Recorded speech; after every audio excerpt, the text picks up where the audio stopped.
Here is part of arguably the most damage to this house. This is the front entrance of the home. You could see ash all over the ground, and right here you could see an air conditioning unit that has fallen from the roof. I'm going to show you what the scene looks like right now. You can see a handful of law enforcement officers here.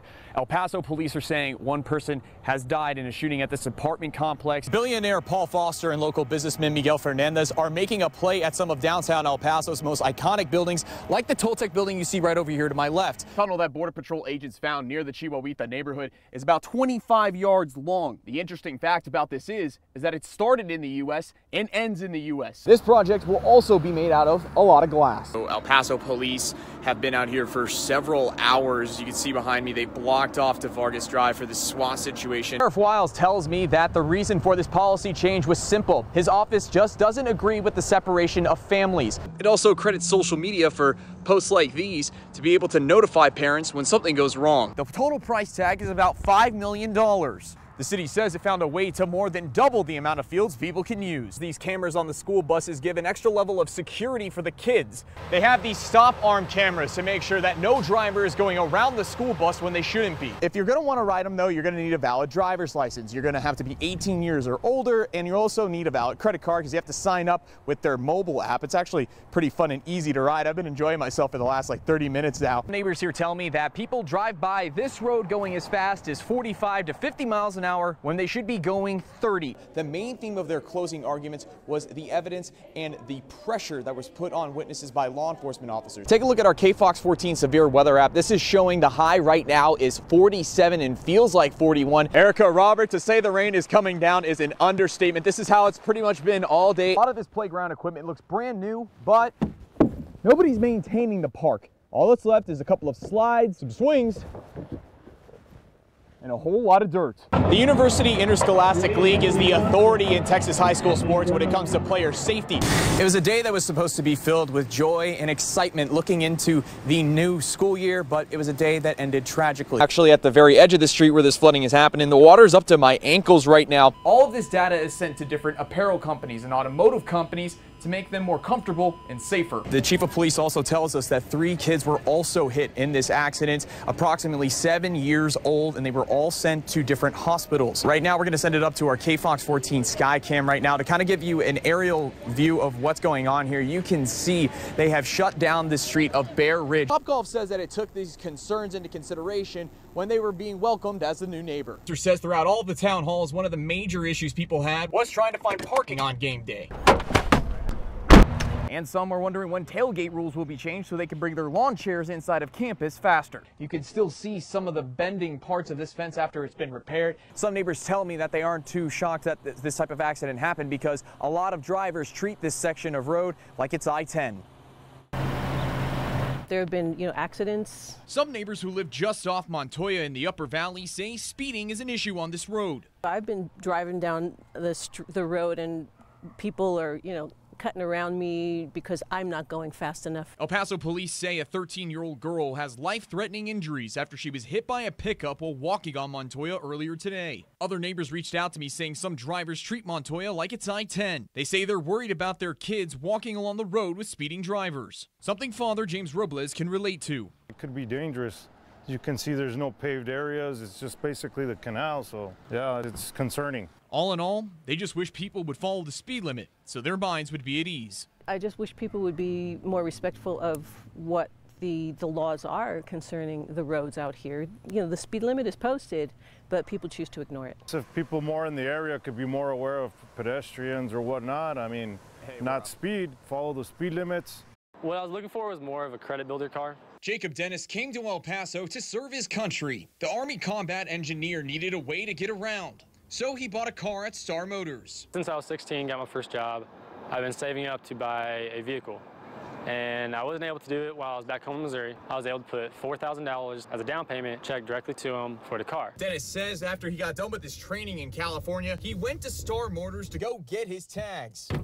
He saw that there were no cars in the lot, and there was nobody in the office to give him his tags. I really don't, there's nothing I can really say. It's like, I'm getting screwed over. I went to Star Motors on Friday to see what was going on. They were already pulling cars from the lot before Dennis even got there. I called the owner of Star Motors, Hamid Akhtari, to talk about what happened to Dennis. My call went straight to voicemail. It's obvious that I'm going to lose it. I can put any license plates on it unless I find these guys. Jacob Dennis wasn't the only one impacted with the closure. Antonio Rubio bought a car for his granddaughter.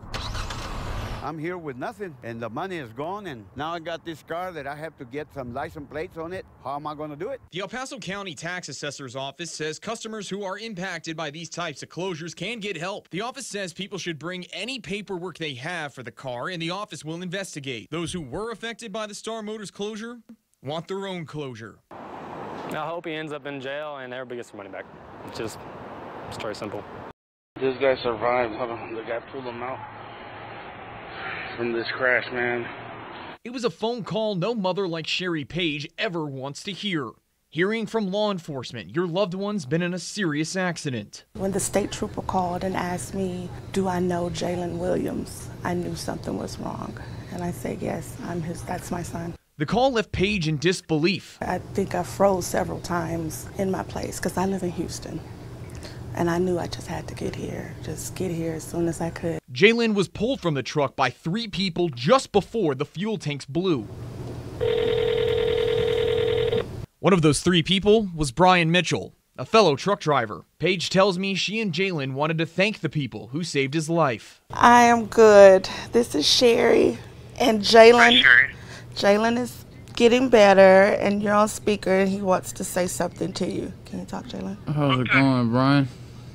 Hi, how are you? I'm alive, man. I'd just like to thank you for that. No, I'm glad that I was there to help you out, man. It was pretty scary there.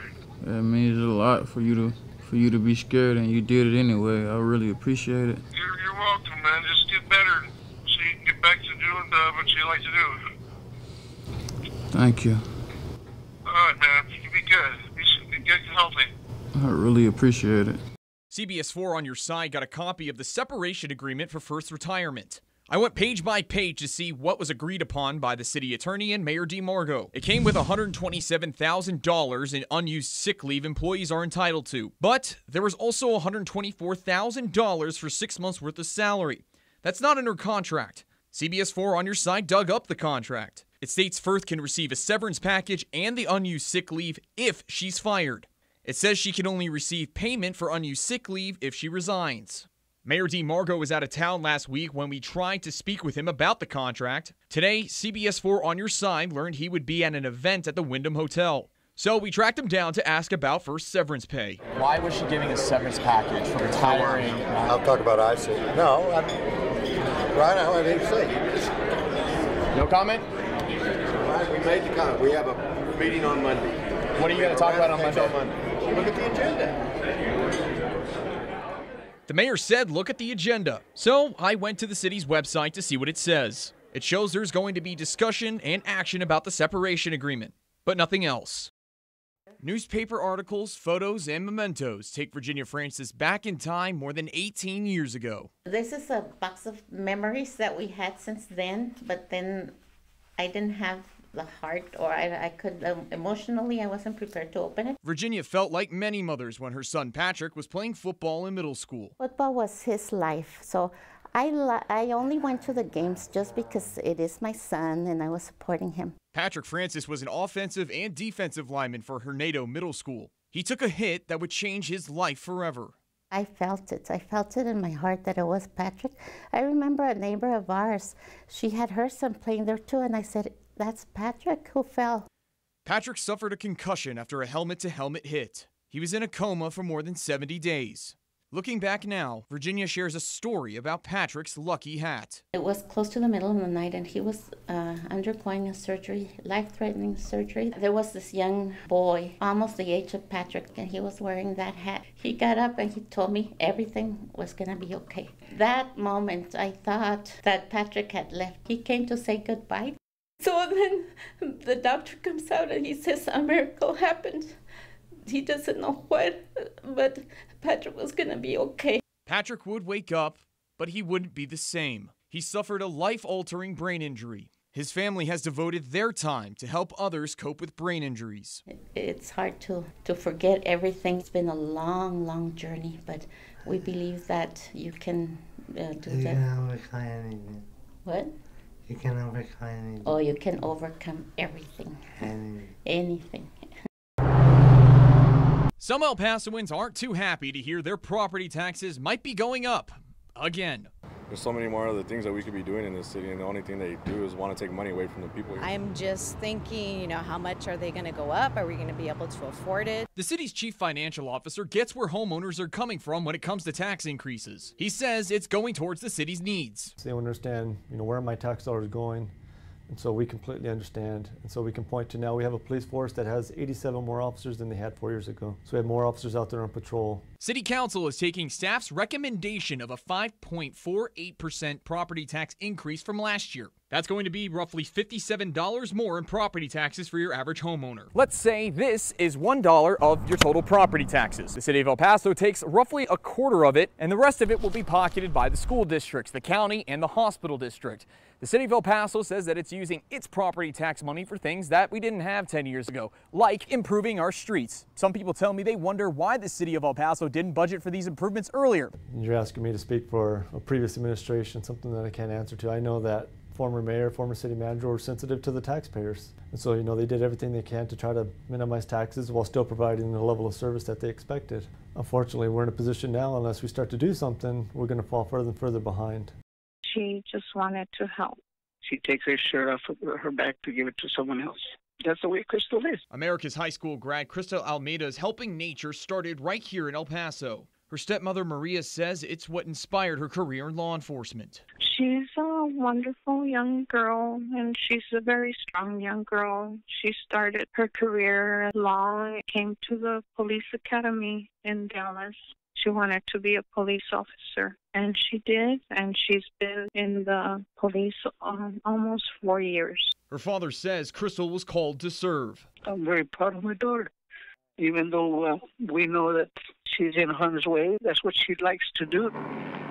But harm's way came to Crystal yesterday. Crystal and a fellow Dallas police officer were shot by a gunman at a Home Depot. The other officer died. Crystal was critically injured. That is one phone call that was sent to me to get. You can imagine what it is when they call you about your daughter being a police officer, being involved in a shooting. Crystal's stepmother says she was shot twice, once in the forehead. Doctors had to remove a part of her brain in surgery, put her into an induced coma, and prepare for yet another surgery. The police officers here are amazing. We've had so much attention from everybody, and everything is in God's hands, and she's going to be fine. I know she's going to be fine. In the meantime, Crystal's family says they're hanging on to their faith. She by no means would be, how can I say, a quitter. This is going to slow her down a little bit. God is good. I'm pretty sure that she'll be back to doing what she loves to do.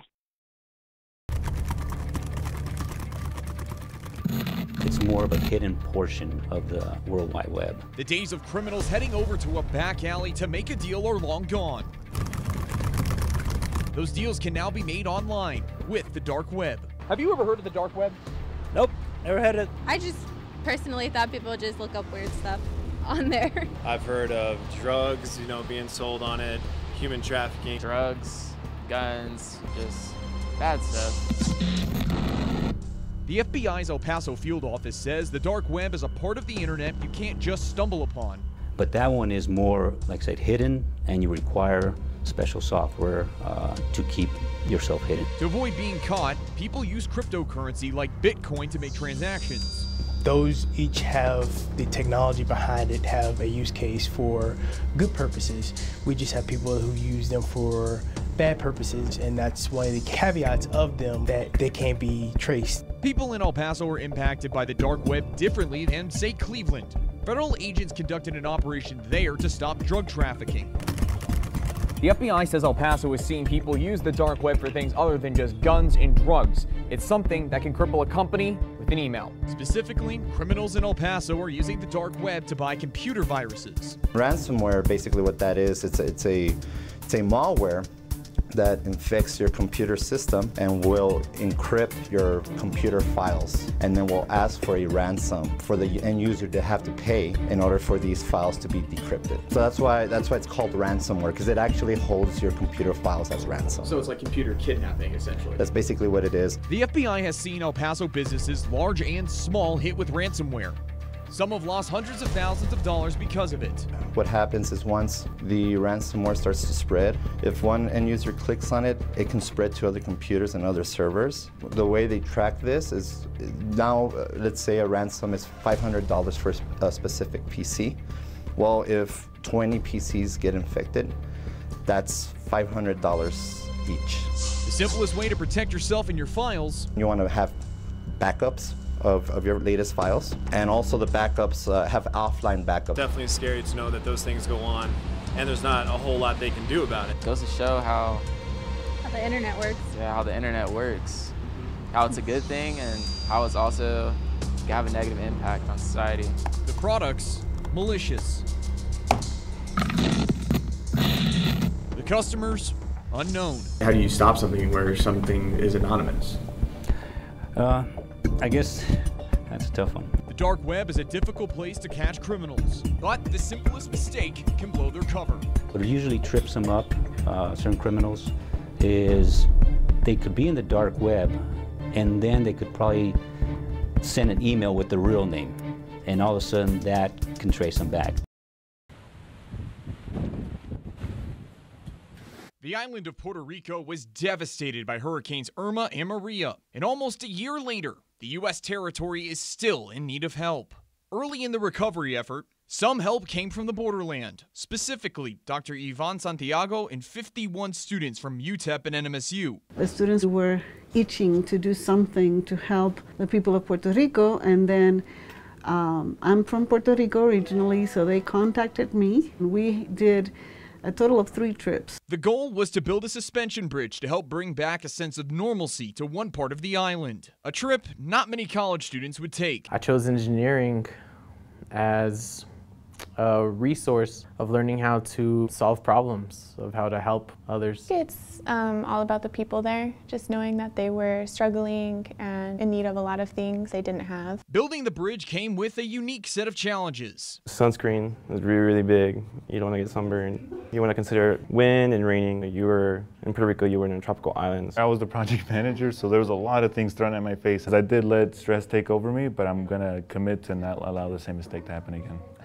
In the end, they helped build bridges in more ways than one. Helping their government kind of realize that things need to be done, and if they don't do it, then people are willing to step up. There were people crying, telling us, thank you for what you're doing. This is a great thing that you guys are doing for us. You know, it's that what they say, one person can make the difference. Ryan Hill, KFOX14 News at 9.